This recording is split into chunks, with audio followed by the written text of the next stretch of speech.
I wanted to test out the new inscription and catalyzing ultimatum scarab, so I ran 100 ultimatums. I'll get into the Google Docs in a second, but I'll first tell you the strat I used because ultimatum is a very customizable strategy in a time where everything's very linear. You have 4 scarabs for reach, you have 4 scarabs for legion, you can't really juice very much else. But on the Atlas tree, there's some things you can take and some things you can't, especially these ones up here.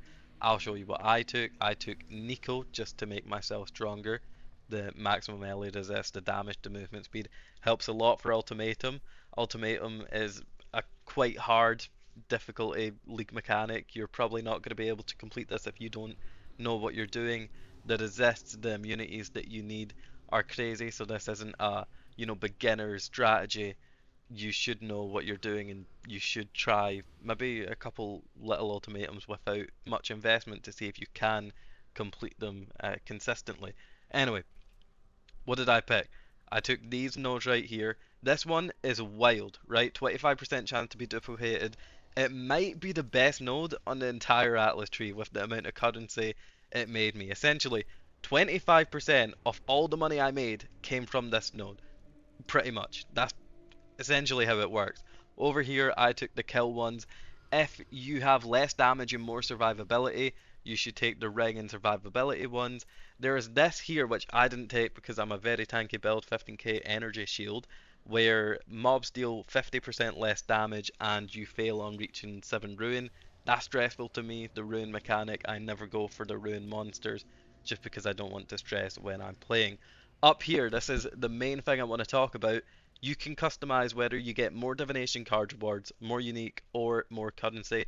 I went with currency, and I'll 100% recommend to go this one. Definitely do not go uniques unless you want to chase for a tier 0 drop, or unless it's like right at league start and there's a bunch of, 1 divine, 2 divine uniques. There's a bunch of uniques that I got that sold, well, not sold, I'm not going to sell them, but that were worth around 5C that would have been 1, 2 divines on league start, but I probably would still go this over that. I didn't do this, it is entirely bait. I did get the boss 3 times during the 100 maps. I don't know what the odds are, it didn't seem terrible, but this will just break your build. There's no way you're always going to have, immunity to every single ultimatum modifier. There's some that you just cannot do depending on your build, and the odds of failing a run that has like a 90 chaos buy-in is not worth it, right? First of all, investment, 60 divines investment. I bought the Ultimatum Scarab Catalyzing for 80 chaos per in bulk. You can buy them for about 50 to 60 chaos for one, but I'm not about to spend, 10 hours buying them one by one. You pay a premium for bulk. Results. Here are the results. Divination cards, 43.7 divines. You can see here, I only included stuff that was 15 chaos and above, right? I didn't include anything under that because it's not worth your time to sell. And these inscribed ultimatums, I'm pricing them assuming that you can complete them yourself and you don't have to sell them for, cheaper than what they're worth. Although I will take into account that and at the end too. But Dragon's Heart 2000 chaos worth, Divine Beauty 1400, Sephiroth 1500. Those were the main winners and the divination cards. Over here, uniques. Unique is a pittance. It's 26.5 divines, which is good. 4000 chaos, but the majority of that came from one item.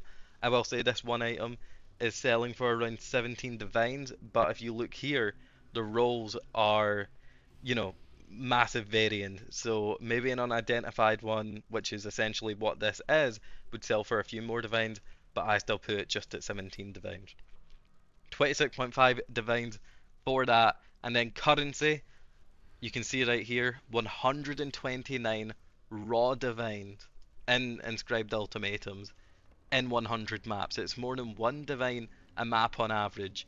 So essentially, you can invest one divine a map on average and still be making your money back in just raw divine orbs. It's crazy. 161 divines. I only included these things. I got a bunch of fusings, Val orbs, blessed orbs, all that stuff. I did get a sacred orb too, which I probably should have included, but I didn't. But only this because this is the only stuff worth running anything, 15k and 15c and above. I'm not going to run anything below that. So how much money did we make in total? It was around 35,000 chaos or 231 divines.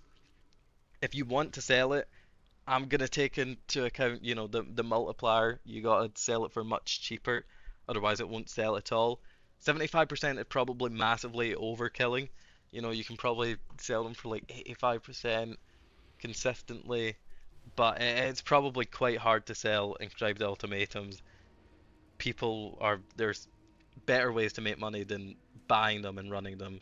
It's better to, farm them and run them yourself, which is essentially what this is. 231 divines. You should really, if you want to do ultimatum, you should make sure that you can complete these inscribed ultimatums yourself. That's what I'm going to do. I'm not going to sell them. Minus the divines invested, 171 divines profit in 100 maps. Yeah, I've tested a lot of league mechanics so far. I did Childler Breach Stones, Legion Breach, Blight, some other stuff, the all flame farming. This is definitely the biggest amount of just raw profit I've made in 100 maps, and it's very easily accessible. Well, it's locked behind. There's a reason I haven't calculated, like currency per hour, because you still have to do, a bunch more inscribed ultimatums, which can take a few minutes, and maybe you will fail them. But this is how much money you make and how much profit you make under the assumption you can complete them yourself and you won't fail them. So, do I recommend doing this? Absolutely. I think Ultimatum is probably in a better spot than the league itself. I mean, dude, 171 divines and 100 maps profit, like it's wild.